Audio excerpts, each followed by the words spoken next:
মানে বহুতীচল জলজলি ক্লাবৰ উদ্যোগত মানে ডে নাইট খেলখন পাতিছে। খেলাৰ এটা মই অহাৰ এটাই কাৰণ, আজিকালি মোবাইলে আমাক মানে বিশেষকৈ যুৱ সমাজটো পংগ কৰি পেলাইছে, বিভিন্ন ধৰণৰ খেলা ধূলাৰ পৰা আঁতৰি আহিছে। আজি এই উদ্যোক্তাসকলক মই ধন্যবাদ দিছোঁ যে আমি খেলৰ পৰা আঁতৰি গৈছোঁ, বিশেষকৈ যুৱ সমাজটো। আজিৰ সময়খিনি any time mobile mobile mobile, আমি বিশেষকৈ আমি শাৰীৰিক হিচাপত পংগ হৈ আছোঁ। বাকী মেণ্টেলিটো এনেই বেয়া হৈয়ে আছে, ড্ৰাগছতকৈ বেছি নিচা। পৃথিৱীৰ ভিতৰত চবচে যদি এতিয়া নিচা হৈ আছে মোবাইলৰ নিচা, চবচে হাইষ্ট নিচা, ইয়াতকৈ ডাঙৰ নিচা নাই। গতিকে এই নিচাৰ পৰা আঁতৰিবলৈ হ'লে এনেকুৱা খেলবিলাক আমি পাতি থাকিব লাগিব। ধন্যবাদ দিছোঁ। ফুটবল, ভলীবল, ক্ৰিকেট যি আছে, হাডুডু, কাবাডী চব এতিয়া আকৌ খেলৰ প্ৰতি আমি মনোযোগ দিব লাগে। নাও খেলৰ পৰা আদি কৰি চব যিখিনি আমাৰ ফিজিকেল অলপ এক্সাৰচাইজ হয়, আমি যাতে পৰিশ্ৰম কৰিব পাৰোঁ এই খেলৰ জৰিয়তে হওক, তেতিয়াহ'লে আমাৰ মানসিকতাও ঠিক হ'ব, শাৰীৰিক ঠিক হ'ব, চব ঠিক হ'ব, সমাজ ঠিক হ'ব, অঞ্চল ঠিক হ'ব। নহ'লে খেল ধূল যদি আমাৰ পৰা খেলা ধূলা নোহোৱা হ'লে আমি মানে যুৱ সমাজটো ভংগ হৈ যায়। অলপ ৰাজনীতি নিৰ্বাচন আহি আছে ছাৰ। APCC গৌৰৱ গগৈ সভাপতি হোৱাৰ পিছত বিজেপি দলৰ কঁপুনি উঠিছে বুলি পৰিৱৰ্তন হৈছে। ধন্যবাদ। আপোনালোকে ক'ব বিচৰা নাই, একচুৱেলি ভিতৰত আছে যে গৌৰৱ গগৈ অহাৰ পিছত হিমন্ত বিশ্ব শৰ্মাৰ টোপনি নোহোৱা হৈছে। মই বাৰে বাৰে কওঁ যে টোপনি কাণ নোহোৱা হয়, যিয়ে পাগল হয় না। হিমন্ত বিশ্ব শৰ্মাৰ টোপনি নোহোৱা হৈছে। টোপনি নোহোৱাৰ ফলত কি হৈছে আপোনালোকে গম পাই আছে। এতিয়া বিজেপি নোহোৱা হৈ আছে। কেইদিনমান আগত মধ্য অসমত অলপ বিজেপি AGP মিলি এটা প্ৰভাৱ আছিল। কমলতা কলিতা, বিনন্দ শইকীয়া, সত্যব্ৰত কলিতাকে ধৰি কেইদিনমান আগত আহিছে আমাৰ অশোক শৰ্মা। মানে বিজেপি শেষ।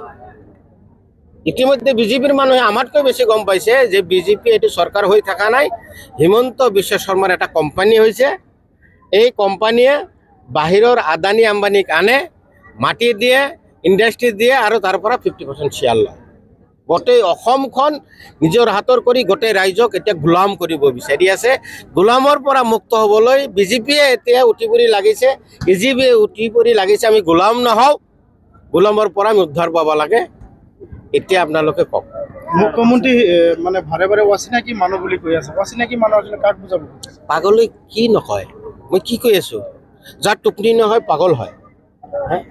এই যে সম্পত্তিবিলাক গঢ়ি উঠিছে, এই সম্পত্তি ক'ত লগাব, কি কৰিব, বেলেগ চৰকাৰ আহিলে তেওঁক ধৰিব, এই টেনশ্যনত এই প্ৰভাৱবিলাক ক'ত এডজাষ্ট কৰিব পাৰিব জানো?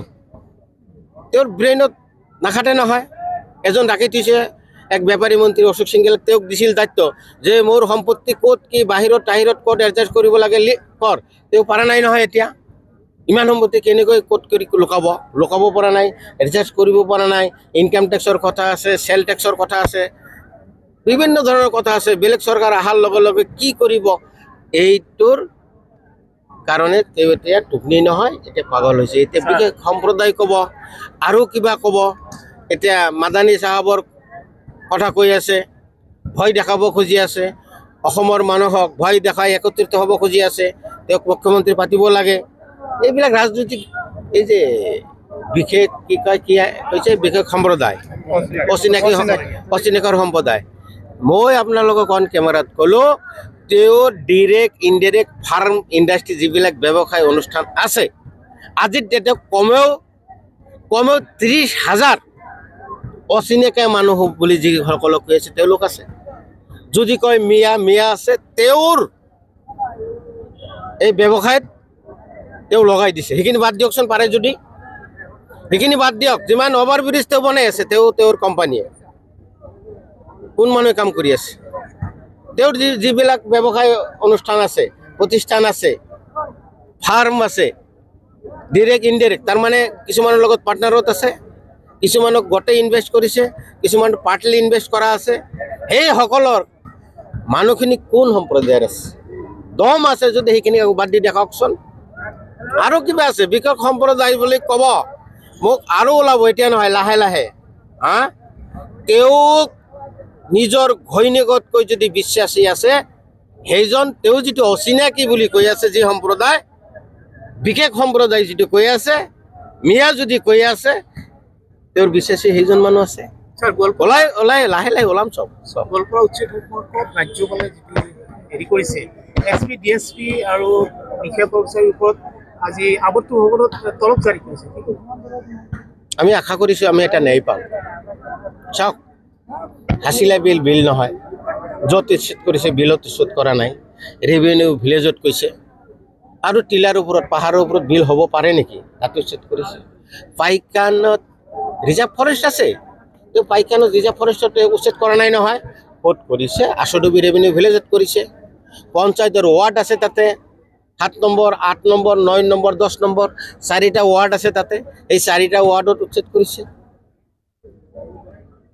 তাৰেতো বিচাৰ হ'ব লাগিব না। বিজনেছ জমিদাৰে মাটি দিয়া সেইবিলাক মানুহক উচ্ছেদ কৰিছে, পাট্টা মাটি উচ্ছেদ কৰি আছে। এইবিলাক নিয়ম নহয়। তেওঁ এইবিলাক উচ্ছেদ মাত্ৰ 26 চনৰ ৰাজনৈতিক ইছ্যুৰ কাৰণে কৰি আছিল, কিন্তু লাভ নহ'ব। এতিয়া তেওঁ জাতত ধৰাৰ কাৰণে, চবৰ জাতত ধৰে নহয়, সম্প্ৰদায় ধৰে নহয়।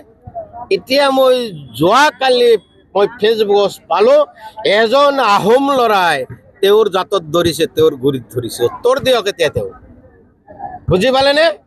তেওঁ জাত পাত কৰি এতিয়া তেওঁৰ জাতত ধৰি দিছে।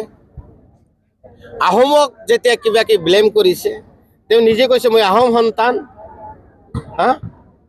আমাক দোষাৰোপ কৰি আছে। আহোম কোন কৈ দিছে, ইংৰাজ কোন বুজাই দিছে, আৰু হিমন্ত বিশ্ব শৰ্মা কোন তাকো বুজাই দিছে।